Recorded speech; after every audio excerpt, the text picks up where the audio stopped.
గొప్ప విదుషీమణి వీరధర్మయ్య స్వామి. వారికి ఈ సందర్భంగా మెరసం కార్యవర్గ సభ్యులు మెరసం సంఘం తరఫున చిరు సత్కారం. శ్రీ గురుభ్యో నమః.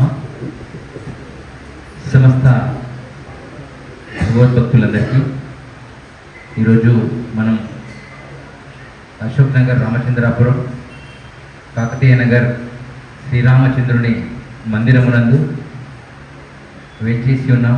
ఇది పంచభూతాల ఆవిష్కరణగా నా మనసులందు వచ్చింది. ఎందుకంటే ఎక్కడైనా 1, 2, 3 కంటే ఎక్కువగా గ్రంథాలు ఆవిష్కరణ అయిన సందర్భాలు నేను చూడలేదు. ఒకేసారి 5 ఒకే వేదిక మీద జరిగాయి.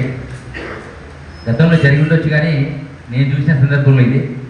అయితే ఈ రాకకు ఇక్కడికి రావడానికి గల కారణం గంగ కాశీనాథ్ గారు, వెంకటరమణాచార్యుల వారు వారి యొక్క రిటైర్మెంట్ ఫంక్షన్లో వారిని కలుసుకోవడం, అలాగే ఇంతమంది పెద్దవారు వీరిని కూడా చాలా సందర్భంగా పేపర్లలో చూడడము, బుక్కులలో చూడడమే, కానీ మిగతా సందర్భాల్లో కష్టం ఉండే.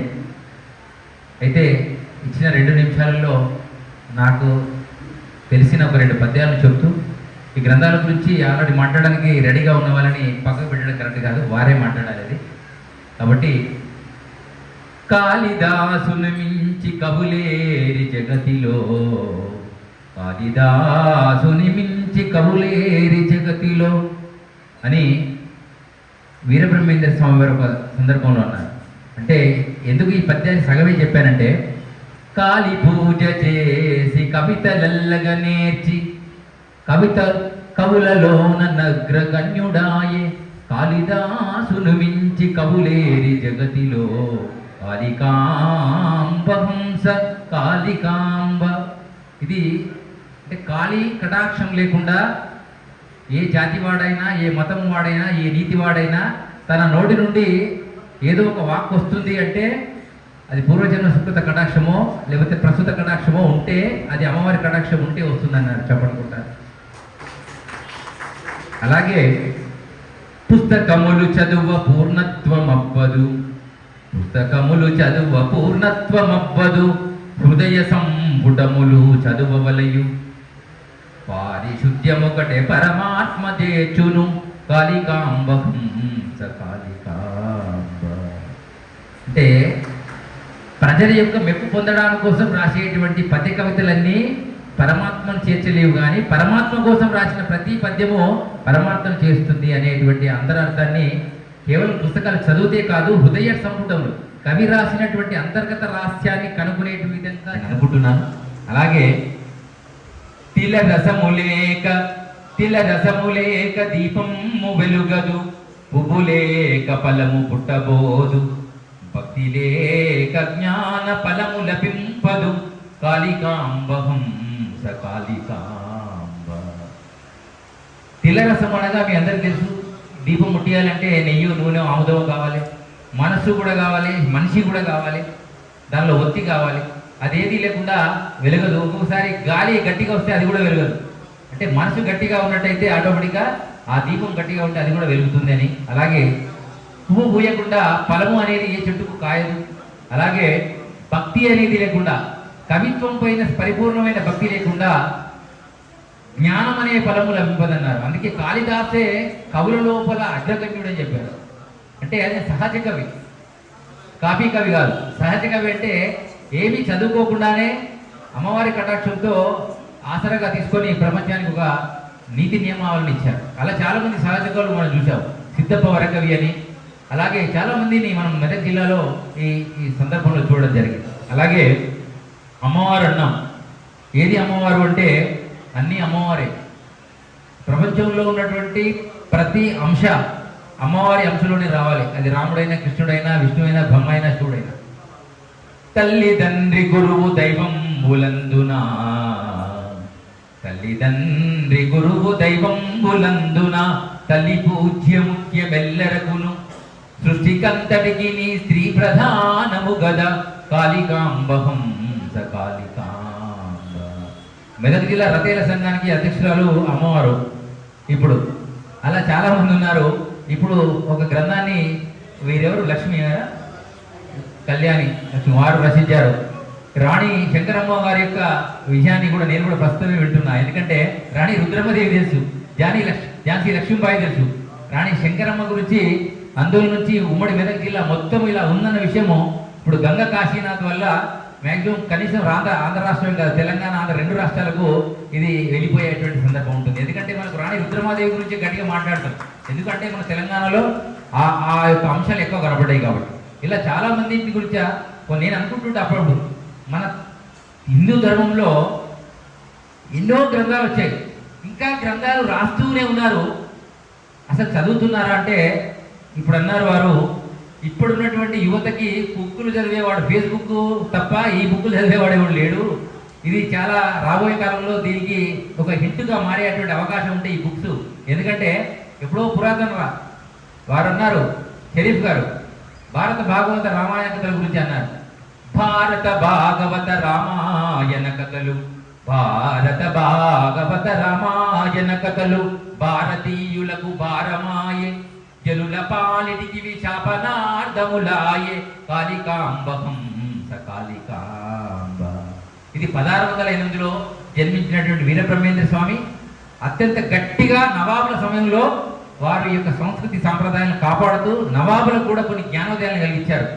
మానవ విలువలను మర్చిపోతే, మానవ హోమం సృష్టిస్తే ఆ యొక్క చరిత్ర కనుమరుగైపోతుంది. కాబట్టి అంటే సనాతన వైదిక ధర్మంలో షరీఫ్ గారిని నేను వీరబ్రహ్మేంద్ర స్వామి శిష్యగణంలో సిద్ధేగా చూడడం జరుగుతుంది. ఎందుకంటే షరీఫ్ అంటే ఈయన ఏ టైప్ షరీఫ్ అని 100 సార్లు ఆలోచన చేశాను.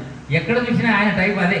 ఏంటంటే మొత్తానికి సంస్కృతి సాంప్రదాయాలు గట్టిగా నేనున్నాను అని అనేక సందర్భాల్లో వారు నిలబడము అని గొప్ప విషయం. చాలా మందితో వారికి ఇంటరాక్షన్ ఉంటుంది, కానీ అవన్నీ స్టేజీల మీద చెప్పకూడదు అంట నేను. ఎందుకంటే కులమనేది కూసెడి మలుపల, కులమనేది కూసెడి మలుపల, కర్మఫలము ముందు కటి కుడుపు, బ్రహ్మమందగలరు వర్ణాదులను వీడ, కాళికాంబహం సకాళికాంబ. అది మానవ కులమై ఉండాలి, మంచి కులమై ఉండాలి, మంచిని పెంచి పోషించే కులమై ఉండాలి. ఆయుర్వేదంలో కాదర్ వలీని ఈ యొక్క అధ్యయనంలో, కవిత అధ్యయనంలో షరీఫ్ గారిని మన మెదక్ జిల్లాలో వీరు గట్టిగా తీసుకోవచ్చు. ఎందుకంటే మతం వచ్చింది, మతము మత్తుగూర్చు మార్గము కారాదు, మతము మత్తుగూర్చు మార్గము కారాదు, తోడేల గుట్ట మంచి త్రోవగాదు, నరుడే బ్రహ్మ మెరుగ నారాయణుండవును, కాళికాంబహం సకాళికాంబ. మతము అనేటువంటిది మానవత్వ విలువతో కూడినటువంటిదే రావాలి తప్ప మానవ హోమం సృష్టించేది ఉండదన్నాడు. అంటే మరి మతాలు, కొన్ని మతాలు 1400 సంవత్సరాల కింద వచ్చాయి, కొన్ని మతాలు 3000 సంవత్సరాల కింద వచ్చాయి. ఈ హిందూ ధర్మానికి అసలు దీనికి డేట్ ఆఫ్ బర్త్లు లేవు, అంటే జనన మరణాలు లేవు. కాబట్టి ఇది నిరంతరంగా ఉంటుంది కనుక అలాంటి వాళ్ళు, షరీఫ్ లాంటి వాళ్ళు చాలామంది ఈ సాహిత్యపరంగా ముందుకు తీసుకెళ్ళినట్టయితే ఇక రాబోయే కాలంలో యువత కూడా వినే అవకాశాలు వస్తుంది తెలియజేస్తూ, ఈ అవకాశం ఇచ్చినటువంటి ఈ రచయితల సంఘం అధ్యక్షురాలు అమ్మవారికి మరియు వెంకటరమణాచార్యుల వారికి మరియు వేదికపై ఉన్నటువంటి కురవృద్ధులందరికీ కూడా వీరంతా భీష్మ పితామహులుగా మీరు వర్ణించుకోవాలి. ఎందుకంటే వీరి తర్వాత మళ్ళీ నెక్స్ట్ అనేటువంటిది 24 తర్వాత చాలా కష్టం, ఎందుకంటే మనం వెతకాల్సి వస్తుంది వారిని. అలాంటి వాళ్ళు మనకు ఉండడం గొప్ప విషయం. అలాగే కాశీనాథ్ గారి గురించి నేను ఒక మాట చెప్పాలి. వారి ఇంటి పేరు గంగా, అంటే తలపైన ఉంటుందా, ఎక్కడ ఉంటుందో మీరు చూసుకోండి.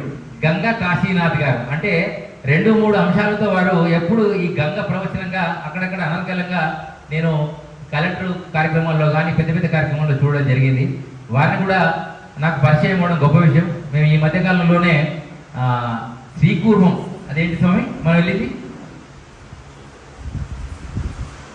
ఆంధ్రాకు ఒకసారి వెళ్ళాం కార్యక్రమాన్ని, త్రిపురాంతకం అనేటువంటి దర్శనాన్ని చేపించారు వారు. నేను ఎప్పుడు త్రిపురాంతకం వరకు వెళ్ళలేదు, మఠం నుంచి మార్కాపురం వరకు ఇదే ఆగిపోయాం. త్రిపురాంతకం వారి ద్వారానే వెళ్ళాం. అక్కడ దాని చరిత్రనంతా చెప్పి నాకు త్రిపురాంతకం గురించి బాగా వారు అవగాహన చేసి అక్కడి నుంచి చాలా ప్రయాణాలు చేయడం జరిగింది.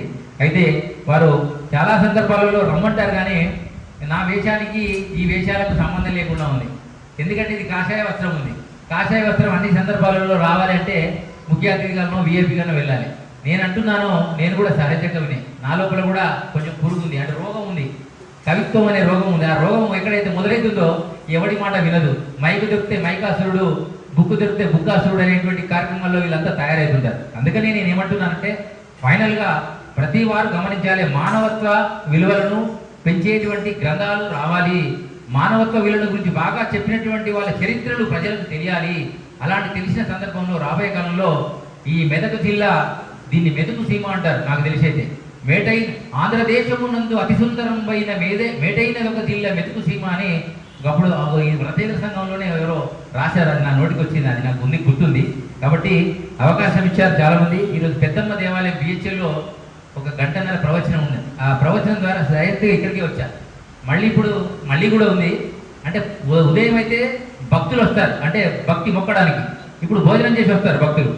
ఈ ఇద్దరికి బుర్ర నింపాలి, కడుపు నింపుతుంది కానీ బుర్ర నింపడలే. ఎందుకు చెప్తున్నా అంటే కవిత్వాలు చాలా ఉన్నాయి, పద్యాలు డీజేలు పెట్టుకొని రక్తాలు కారుతున్నాయి. కానీ అసలు సామరస్యం ఏమిటంటే బోనాల పండుగ మీద అమ్మవారి పేరు మీద జరిగే కొన్ని కృత్యాలు ఉన్నాయి. వాటిని ఖచ్చితంగా ప్రజలకు చెప్పాలి. హింస, మానవ హింస, జీవ హింస రెండు జరుగుతున్నాయి. మానసికంగా చంపిన హింసనే, శారీరకంగా చంపిన హింసనే, కావాలని కొట్టి చంపిన హింసనే. సో కవులు కూడా ఎవరు కూడా కొన్ని అనవసరమైన కవితలను రాయకుండా అవసరమైన కవితలను రాస్తే రాబోయే కాలంలో ఇప్పుడున్న యువతకు కూడా అది అవసరం వస్తుందని తెలియజేస్తూ జై గురుదేవ్, జై గోమాత.